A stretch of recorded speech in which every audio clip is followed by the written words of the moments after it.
Pedro Donoso Müller. Qué gusto, ¿cómo estás, querido amigo? Hola Fabricio, muchísimas gracias por la invitación, siempre es un gusto estar contigo. Oye, ¿eres Müller o Müller? Müller nomás. Ya. Digamos Ese Müller si es apellido, ¿no? si es que uno está en el extranjero, digamos. Pero Müller No, es pues, un apellido muy común en Europa, es como, digamos, supremamente común. pero en Alemania es Müller. Mi apellido es belga, es decir, el padre de mi abuelo, sí, es que la otra vez mi mamá ya me reclamó porque conté esta historia y conté pésimo, pero sí, el padre de mi abuelo es el que viene de Bélgica finalmente a trabajar en una hidroeléctrica, me parece. Sí, Mira tú. Bueno, sí, sí. bienvenido a Pedro Donoso, politólogo que nos acompaña esta tarde-noche aquí en Zoom al Día. A ver, Pedro, empecemos con la asamblea. ¿Ya? Tú que sigues permanentemente las broncas políticas en este país, ¿cómo leemos lo que está pasando en la Asamblea Nacional? Pedro Donoso. Digamos, yo creo que entender lo que sucede en la Asamblea, es necesario entender que la Asamblea se convierte finalmente en un reducto que recibe la atención política en otros estamentos. Y yo quiero hacer, digamos, un análisis más del Ecuador en general, ¿no es cierto? Yo siempre acudo finalmente cuando quiero hacer análisis políticos al estado de ánimo. Es decir, para mí el estado de ánimo dentro de los cuantitativos, de las encuestas, es, digamos, el dato y la cifra más importante de todas, ¿no? Yo cuando recibo una encuesta no corro a ver la aprobación del presidente o la aprobación de la asamblea, corro a ver cómo está finalmente la sensación de la gente en tanto y en cuanto el optimismo o el pesimismo, lo positivo lo rige, ¿no? El optimismo, digamos, y el pesimismo. El momento que tú tienes una sociedad altamente pesimista, ¿no es cierto? Las tensiones políticas afloran, las tensiones sociales en las calles, ¿no es cierto? Etcétera. Es decir, empieza, digamos, a extrapolarse la dinámica social a la dinámica política, ¿no? Y veamos las cifras que nos presenta Perfiles de Opinión en enero, ¿no? El pesimismo otra vez empieza en una escalada supremamente interesante y 8 de cada 10, de acuerdo a la encuesta de Perfiles de Opinión, nos dice que el Ecuador va por un mal camino. Y cuando Perfiles de Opinión hace la pregunta de qué sensación le da o qué finalmente estado usted cree que está el Ecuador, 3 de cada 10 responden que el Ecuador está viviendo su peor momento y 5 de cada 10 responden que estamos viviendo un mal momento. Es decir, el pesimismo, digamos, es la moneda de cambio o es el pan de cada día de la gente. Como te decía, creo que es supremamente importante hablar de esa cifra, porque eso se extrapola, ¿no es cierto?, a un Ecuador político que el 2022 tiene que enfrentar un año supremamente complejo. Y yo diría como tres, digamos, razones de lo complejo de ese escenario. El primer escenario es que las tensiones políticas se van, digamos, a dirigir a los procesos de selección de autoridades de control. En el Ecuador, el 70% de las instituciones de control que forman parte de la función de transparencia y control social están encargadas. El 70%. Ni siquiera estoy, digamos, tomando en cuenta el Consejo de la Judicatura, que pertenece a la función judicial. 7 de cada 10 instituciones de control en el Ecuador están encargadas. Esto nos habla de una desinstitucionalización y sobre todo de un proceso de selección de estas autoridades que tienen una delicadeza, digamos, en el ámbito político. De esas, digamos, estableciendo ese análisis de la función de transparencia y control social, lo lógico es que la atención política vaya finalmente al estamento del legislativo, ¿no es cierto? Que es un estamento en donde todos los partidos políticos convergen y confluyen y es en donde nosotros podemos establecer un termómetro de lo que va sucediendo y lo que está sucediendo. Ahora, lo que a mí me parece absolutamente interesante como fenómeno es cómo esto se convierte en una guerra de narrativas. Esto es una disputa de narrativas, es decir, empezamos ya a hablar, por ejemplo, de que si es que hay una nueva mayoría en el legislativo que destituye a la presidencia, ese ya es una conspiración y es un golpe de Estado. Pero no hablamos de lo que pasa en el Consejo de Participación Ciudadana y viceversa. Entonces, lo que sucede en este país es que las disputas por las narrativas confluyen y eso se va a, digamos, trasladar a que existan los votos finalmente para saber lo que sucede.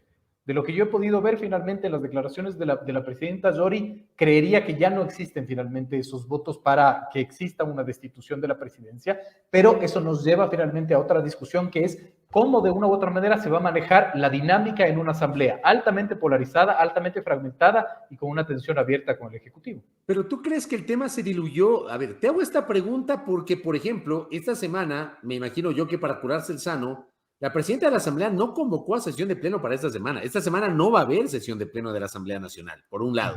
Por otra parte, esto de haber convocado sábado de carnaval a las 10 de la noche, a la continuación de una sesión, sábado de carnaval, Ya, hoy, por ejemplo, el asambleísta Jorge Pinto de Creo me decía en la mañana, pero si eso es normal, si la asamblea tiene que sesionar en cualquier momento. Bueno, yo le compro la idea si es un tema urgente. Yo le compro la idea.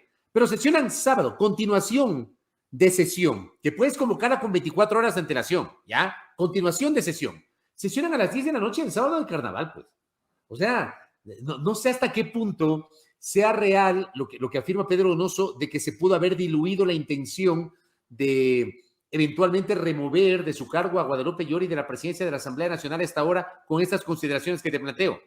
No, lo que yo te planteo finalmente es que dada la narrativa de la presidenta en las declaraciones que hizo ayer, podría yo concluir o construir la hipótesis de que quizás ya no existen los votos, porque finalmente lo que hay que entender es que el choque de narrativas, ¿no es cierto?, tiene que establecerse en una disputa de votos. Esto va a ser votos porque la política es, digamos, la supremacía del voto y la supremacía de lo cuantitativo, finalmente, ¿no? Ahí creo que, digamos, se establece todo. Lo interesante finalmente es que creo que también eso no es inocente. Si la convocatoria un sábado en la noche de carnaval no solo tiene que ver con que no logre el quórum finalmente, sino también evidenciar que no hay trabajo de los asambleístas, por ejemplo, y que sea fácil golpear a una función, digamos, de poder que usualmente tiene números muy, muy bajos finalmente, porque además ahí se extrapola, ¿no es cierto?, todo lo que tiene que ver con las tensiones políticas.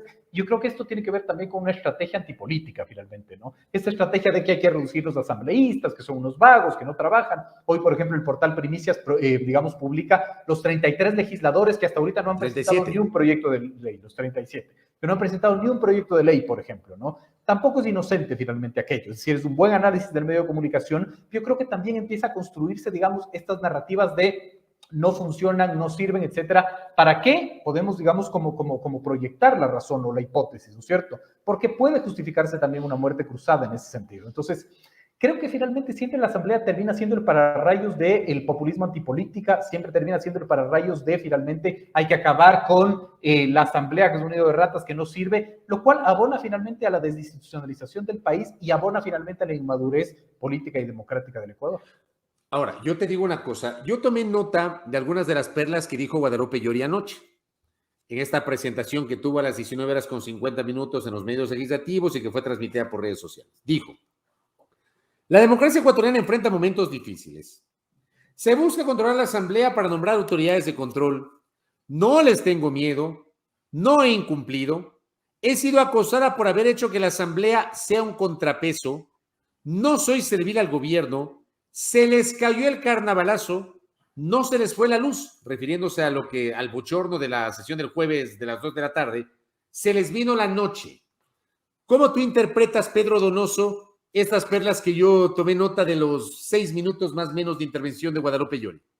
Primero se evidencia que es una autoridad que no entiende cómo construir narrativas. Es decir, tú, digamos, en el siglo XXI tienes que construir un equilibrio de narrativas, ¿no es cierto? Una narrativa que tenga lógica técnica, es decir, que pueda demostrar trabajo con, finalmente, cuáles son las cifras de procesos, por ejemplo, de fiscalización, de proyectos de ley, etcétera, etcétera, etcétera. Y de una u otra manera sí le siento bastante triunfalista a esa narrativa, que algo más nos puede decir. Ahora, el gran tema es finalmente qué es lo que está haciendo el gobierno en la operación política para mantener una mayoría finalmente que primero no ha transparentado cuáles son los acuerdos y que nos daría poder entender que esa puede ser una relación clientelar del gobierno con la asamblea o con esta nueva mayoría. ¿A quién perjudica esto? Evidentemente al país, pero en segundo lugar al gobierno en sí mismo, ¿no es cierto? Porque siempre una alianza clientelar va a hacer que alguno de los dos partes sea, digamos, rehén, ¿no es cierto? Y eso conlleva finalmente a que esa relación clientelar no se acabe nunca. Lo que vimos nosotros en el BAD y en el BIN, en la anterior, digamos, asamblea, ¿no es cierto? Lo vamos a ver ahora y quizás lo estamos viendo ahora. Lo interesante sería hacer una investigación finalmente de qué es lo que mantiene junto al BAN finalmente. ¿Cuál es la agenda? ¿Existe agenda o de una u otra manera hay otro tipo de acuerdos, ¿no es cierto?, que involucran finalmente otro tipo de compromisos? El BAN, que es este bloque gobiernista, ¿tú lo ves sólido, Pedro? No, ¿Tú ves sólido al sector que apoya al gobierno en la asamblea? De ninguna manera, finalmente, y eso es lo que te planteo. Es decir, mi gran incógnita, ¿no es cierto?, es qué los mantiene unidos. Es decir, qué mantiene unidos, pero además ahí hay otra característica que es fundamental. El gobierno renunció a tener operadores políticos propios. Si tú ves, ¿no es cierto?, los voceros del gobierno dentro de la asamblea son todos menos de Creo. es supremamente interesante. Es decir, yo no le veo al jefe de bancada, por ejemplo, al señor Chiriboga, ser un vocero activo finalmente, ¿no? En defensa del gobierno. Ha renunciado. Ahora, y ha yo te cedido digo, esa parte. perdón que te interrumpa, Pedro. Guido Chiriboga es el presidente de Creo, pero el jefe de bancada del BAN, porque Creo no actúa, digamos, por fuera del BAN, es Juan Fernando Flores, que tampoco yo le he visto, en esa misma línea tampoco yo le he visto tan activo en esta última crisis. Pero es que el BAN es una bancada, ¿no es cierto?, que incluye, ¿no es cierto?, una variedad de asambleístas de distintas visiones, ¿no es cierto?, incluso excorreístas jurados, ¿no es cierto?, como el señor Troya, finalmente, de una provincia de la costa. Lo que te quiero decir es que finalmente no puede ser que solo la bancada del Acuerdo Nacional tenga una vocería, pero el bloque de Creo no tenga. Ustedes van a decir, sí, pero no es un bloque porque no alcanza seguramente el número de asambleístas para hacer. Pero necesitas una vocería si eres el partido político que representa finalmente a quien está ejerciendo el poder. Creo que hay un vacío ahí de entendimiento político finalmente, ¿no? Y también hay que ver quiénes son los operadores en la asamblea del gobierno. Yo creo que ahí, digamos, no tiene una capacidad el Ejecutivo de poder generar alianzas y generar consensos, pero sobre todo lo que para mí me parece asombroso es que el gobierno renuncie a proponer una agenda política a la asamblea. Es decir, digamos, de una u otra manera yo esperaba que el Ejecutivo en el minuto cero de su mandato, el 25 de mayo, ¿no es cierto?, envié 100 proyectos de ley a una asamblea para marcar la agenda y marcar la cancha conceptual, que ese es el problema. Cuando tú marcas la cancha conceptual política, las tensiones políticas empiezan a ocupar ese espacio. Yo creo que de una u otra manera el Ejecutivo debería entender que a la Asamblea hay que mantenerla ocupada con el envío de varios proyectos de ley finalmente para que se dedique exactamente a legislar. Ahora, yo te digo una cosa, contrario a lo que tú dices, que yo también lo hubiese esperado, resulta que el primer proyecto que mandó el presidente de la República a la Asamblea fue el proyecto de libre expresión y comunicación, ¿ya? O sea, la reforma integral a la Ley Orgánica de Comunicación. Semanas o meses después mandó una reforma a la Ley Orgánica de Educación Superior y recién, hacia octubre, noviembre, envía pues el proyecto de reforma tributaria, que fue el primer proyecto de materia económica, y ahora envía el proyecto de ley de inversiones. Del tema laboral, todavía el presidente no da luces de cuándo lo va a hacer, de cómo lo va a hacer, de cuándo va a llamar a esta socialización. O sea, no ha marcado el Ejecutivo la agenda de los temas legislativos, Pedro. Exactamente, yo creo que esa es la gran falencia finalmente. O por último, ¿no es cierto? Porque pueden, digamos, sacar la carta de que seguridad social, por ejemplo, y reforma laboral son temas supremamente álgidos y complicados que no lo queremos tomar ahora. Bueno, finalmente, si se quiere deconstruir el Ecuador y descorreizar el Ecuador, hay que empezar finalmente por cambiar la estructura jurídica finalmente, ¿no es cierto? O sea, que no solo sea una narrativa de fácil venta, sino que sea también un accionar. Y yo veo que el gobierno no lo está haciendo. No marca la agenda conceptual, política, técnica, si se quiere, para poder entender finalmente qué es lo que está sucediendo. Por ejemplo, yo le escuchaba a un vocero del gobierno decir que el problema de las medicinas es que los trámites son supremamente engorrosos para adquirir medicinas y poder, digamos, abastecer a los hospitales. Pues, ¿por qué no presentan una ley para reformar las estructuras de la contratación pública? ¿No? Por ejemplo, es decir, le falta muchísima, digamos, proactividad al Ejecutivo en ese sentido para marcar una agenda y sobre todo para tener claro cuál es el horizonte y la hoja de ruta que quiere establecer. Ahora bien, a esta hora, por fuera de lo que está pasando en la Asamblea Nacional, el presidente de la República, en estos momentos, mientras tú y yo estamos conversando con nuestros internautas, querido Pedro, el presidente de la República está reunido con el FUT. Por primera vez en 9 meses, el presidente Lasso ha recibido al Frente Unitario de los Trabajadores. ¿Hay alguna lectura sobre eso, Pedro? Sí, yo creo que es interesante finalmente porque el Ejecutivo empieza a reunirse individualmente con movimientos sociales, quizás dejando sola la CONAIE en este sentido, ¿no? Sin embargo, yo no he visto mucho ruido que haya hecho finalmente la CONAIE, ¿no es cierto?, en los últimos días y en las últimas semanas. Es súper interesante porque el Frente Unitario de Trabajadores como un movimiento social también juega un rol político en ese sentido desde la periferia y no nos olvidemos que el 2022 es un año preelectoral. No hay que descuidar finalmente eso y no hay que descuidar que de una u otra manera el interés ahorita del Ejecutivo en reformar 2 leyes, la laboral y la de seguridad social, tienen directa relación con los movimientos sociales sindicales, ¿no? Habrá que ver cuál es de una u otra manera el humo blanco que se da de estos diálogos. Lo que sí creo es que el gobierno no tiene la capacidad de entendimiento de lo que hay que hacer, es que hay que establecer al diálogo como un medio y no como un fin. Nadie nos explica cuál es el cronograma, nadie nos explica cuáles son los productos o los resultados de esos diálogos, porque los diálogos tienen que terminar en política pública. Es decir, si no, son encuentros para el titular y la foto, pero de una como pasó con Moreno. Como pasó con Moreno, finalmente, lo cierto que fueron diálogos absolutamente libres y no, digamos, aterrizados. Es decir, el problema muchas veces de quien ejerce el poder es que cree que el diálogo finalmente se convierte en un fin y no en un medio, ¿no es cierto? Hay que establecer un cronograma. De una u otra manera, la sociedad necesita saber cuál va a ser el resultado de esos diálogos, porque si el resultado de esos diálogos es que el FUT va a salir y va a desconocer los acuerdos y el gobierno va a hacer lo propio, los diálogos no van a servir para nada en este año que es tan álgido finalmente y de tanta sensibilidad social. Ahora, el tema, por ejemplo, es que este diálogo con el Frente Unitario de Trabajadores, Pedro Donoso, y lo socializo también con nuestros internautas, tenemos 464 personas conectadas en este diálogo con Pedro Donoso. Yo digo, esto ocurre, por ejemplo, esta reunión con el FUT ocurre cuando durante el feriado despidieron 52 médicos del Hospital Carlos Andrade Marín y 21 profesionales de la salud. El argumento es que se terminó el contrato, que ya no había tiempo para extenderlo, pero eso no te va a entender el común de la gente que necesita que el Estado le garantice atención médica. Eso no lo vamos a entender los ecuatorianos. No. Es imposible que lo podamos entender si al final el tema de fondo es que necesitas garantizar la atención médica en los hospitales regentados por el Estado. Ocurre además cuando tienes a los maestros amenazando con esperar hasta el 10 de marzo. Y si hasta el 10 de marzo no se cumple con una decisión legal y constitucional de elevarles el salario a los maestros, van a salir a las calles. O sea, ocurren circunstancias que ya tienes amenazas reales de protestas en las calles, Pedro. Lo sumaría yo a los transportistas también, que de una u otra manera han manifestado, ¿no es cierto?, indirectamente su, deseo de también salir a protestar. El punto ahí es que el gobierno, digamos, no tiene la capacidad de explicación didáctica de lo que quiere hacer o de lo que está haciendo, porque no ha entendido el diálogo, otra vez, como una herramienta, no ha entendido un proceso de diálogo ordenado con metodología, por ejemplo. Qué importante es la metodología cuando tú estableces un diálogo. No es de sentarse, digamos, en una mesa a conversar y sobre todo hablar de voluntad política, que era un poco lo que tú decías, ¿no? El gobierno tiene que entender que la capacidad didáctica de explicar las cosas, pero sobre todo de desmitificar, es una obligación que tiene que tener finalmente para preservar la gobernabilidad.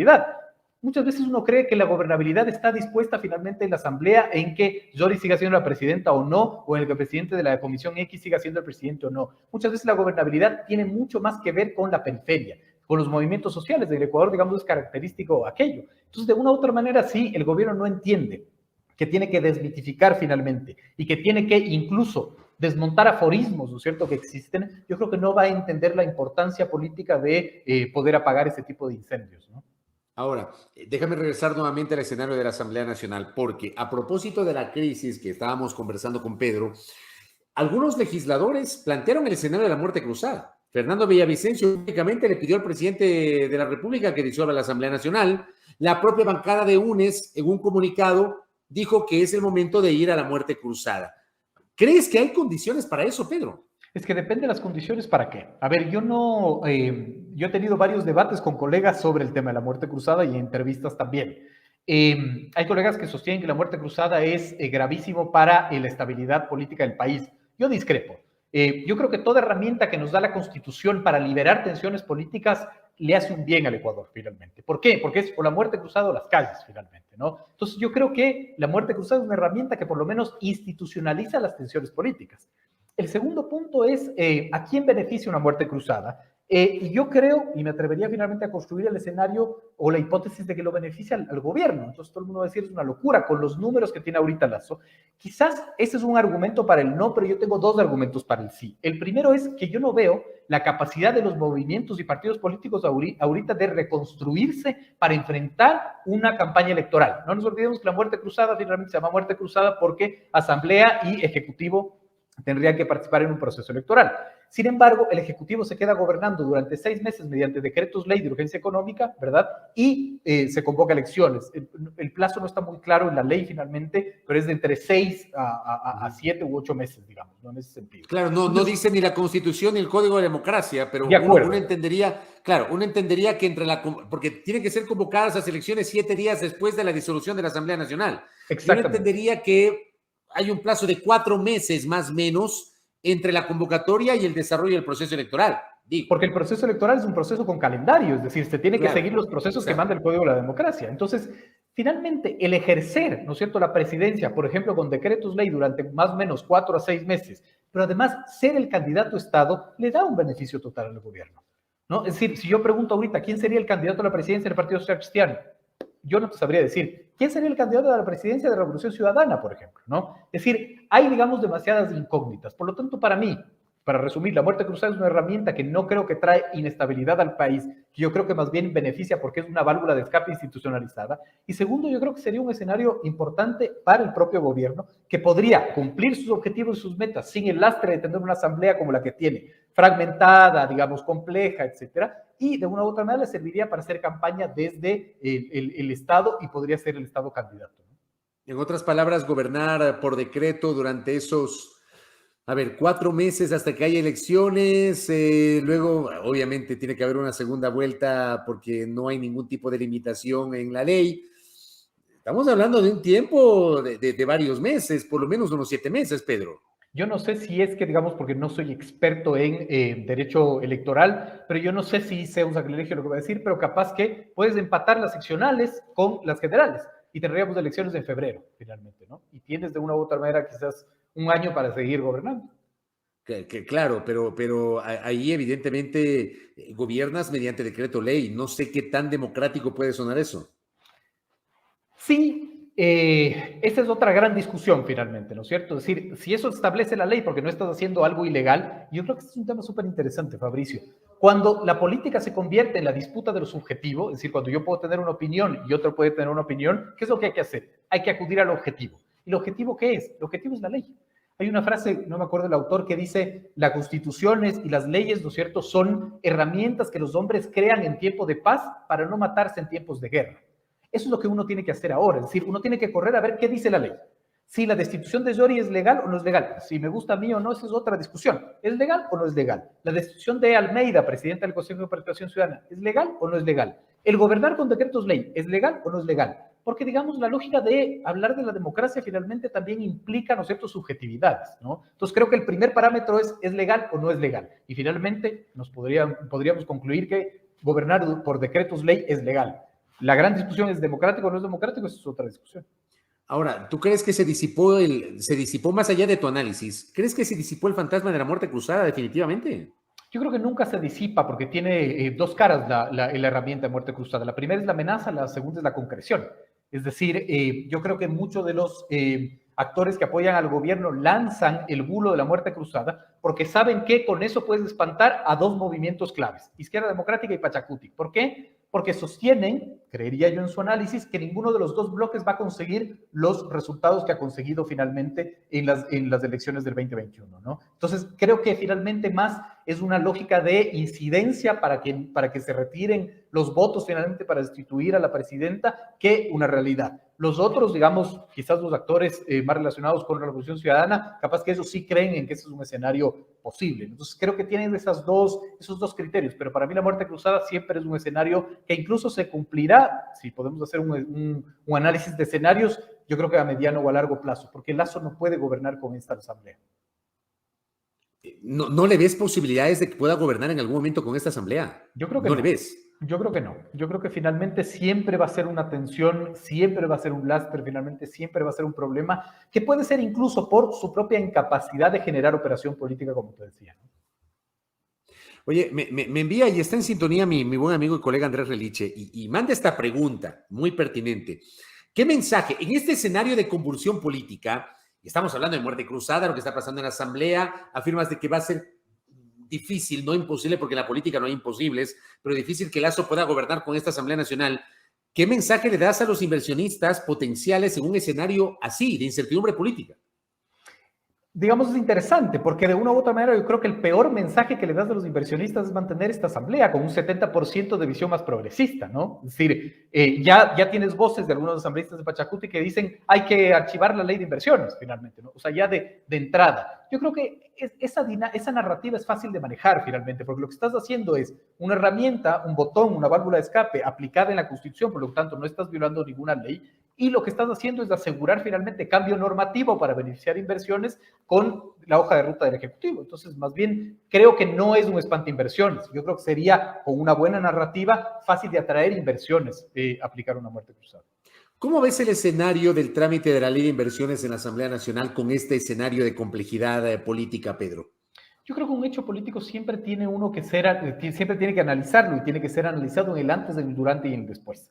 Yo creo que mucho depende del framing que logre construir finalmente el gobierno y cómo posicione esa ley para lograr ciertos votos. Es decir, a mí el juego que más me llama la atención finalmente siempre es el de la izquierda democrática. Es decir, para mí esos son los 18, 15 votos, ¿no es cierto?, que son claves para absolutamente todo. Y claro, la izquierda democrática juega un papel muy complejo, porque la izquierda democrática piensa en el 25, es el bloque del 25 siendo el bloque del 22. No sé si me explico. Es decir, no pueden, digamos, equivocarse un milímetro porque saben o ellos creen que su candidato, ¿no es cierto?, podrá ganar las elecciones en el 25. Entonces, tienen, digamos, muy poco margen de maniobra. Y con eso y con un buen framing construido de parte del gobierno, yo creo que es fácil aprobar una ley que puede de una u otra manera, digamos, ganarse la narrativa de con esto logramos inversiones finalmente, ¿no? He visto que hay varios intereses, por ejemplo, en poner transitorias o derogatorias para derogar la ley de tributaria, ¿no es cierto? Y ese seguramente quizás sea un choque de trenes.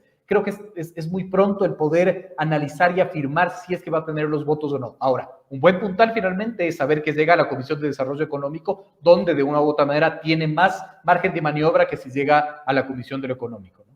Pedro, para ir cerrando, en honor a tu tiempo también, y ya lo tenemos conectado a nuestro otro invitado, ya mismo nos conectamos justamente para hablar de los temas turísticos, yo te quiero preguntar, si es muy temprano hoy hablar de este momento político de cara a las elecciones seccionales que se avecinan. Me explico. El 5 de febrero del 2023 iremos a las urnas para renovar alcaldías, prefecturas, concejalías, juntas parroquiales.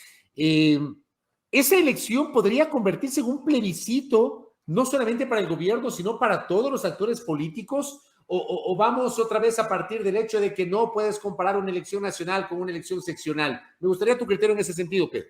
A ver, yo concuerdo en que no puedes comparar las dos elecciones, sin embargo, hay varios elementos de análisis. El primero es que tú no puedes gobernar lo nacional sin lo local. Y yo estaba revisando un análisis que hice de las elecciones del 2019, ¿no es cierto?, donde había perlas, como por ejemplo, uno de los grandes ganadores era Pachacutic. Es decir, el gran bloque de diputados, de asambleístas que tiene hoy Pachacutic no era una sorpresa si hacemos un análisis de la victoria del 19. ¿Qué victoria del 19? La prefectura de Tungurahua, por ejemplo. Bastión siempre de la derecha, finalmente. Esa fue, y digo porque es mi provincia, esa fue una victoria contra todo pronóstico. Contra todo porque pronóstico. Tungurahua, digamos, con las excepciones de que, por ejemplo, en 2009 Alianza País tuvo tres de 4 asambleístas, ¿ya? Que creo que esa fue una excepción, pero Tungurahua siempre ha sido una provincia de derecha. A mí también me sorprendió la victoria del prefecto, que fue alcalde del Cantón Belileo y llegó a ser prefecto de la provincia de Tungurahua por Pachacutic. Eso fue un golazo de ellos. Y la sorpresa de la SUAY, la prefectura de Yacu Pérez también. Es decir, el crecimiento de Pachacutic no viene como sorpresa, ¿no es cierto?, en las elecciones de asamblea recientes, sino viene... Aunque SUAY sea sido una provincia de izquierda. Sí, pero de una u otra manera, digamos, nadie se esperó tampoco que Yacu Pérez gane la prefectura. Claro. Digamos, era muy complejo ver los números, ¿no? Pero lo que quiero decir con esto es que de una u otra manera estamos viviendo un momento de tal entropía política que es difícil calcular en ciertos lugares y en otros lugares no tanto. Es decir, yo le apostaría que Cintia Viteri va a ser la alcaldesa de Guayaquil finalmente si es que construimos un escenario a futuro. Si tú me preguntas quién podría alzarse con la alcaldía de Quito, no tengo la menor idea. Es decir, es muy complejo, digamos, adelantarse. Lo que creo es que el gobierno tampoco ha demostrado, ¿no es cierto?, el interés finalmente en empezar a construir una base sólida para hacerse de los gobiernos locales. Y si hacemos un recorderis, el movimiento Creo siempre ha sido el gran perdedor de las seccionales, históricamente, desde el 2012. ¿No es cierto? Nunca han ganado seccionales importantes finalmente, ¿no? Porque el análisis no es cuantitativo, es cualitativo. Entonces, creo que es muy, digamos, temprano como para adelantarse el poder hacer análisis en ciertas, digamos, ciudades o en ciertas provincias. Correcto, Pedro. Gracias por estos minutos y obviamente te comprometo para que nos sigas acompañando en estos espacios. Muy amable. No, siempre encantado. Un abrazo, Fabricio. Gracias. Y que les vaya bien en el peloteo esta noche, ¿eh? Te esperamos, pero como no quieres venir, ya no hay como hacer nada. Es que tengo pico y placa, no alcanzo, pero ya lo voy a solucionar la próxima semana. Aunque sea en bicicleta, voy a ir. Perfecto. Un abrazo. Un abrazo. Gracias.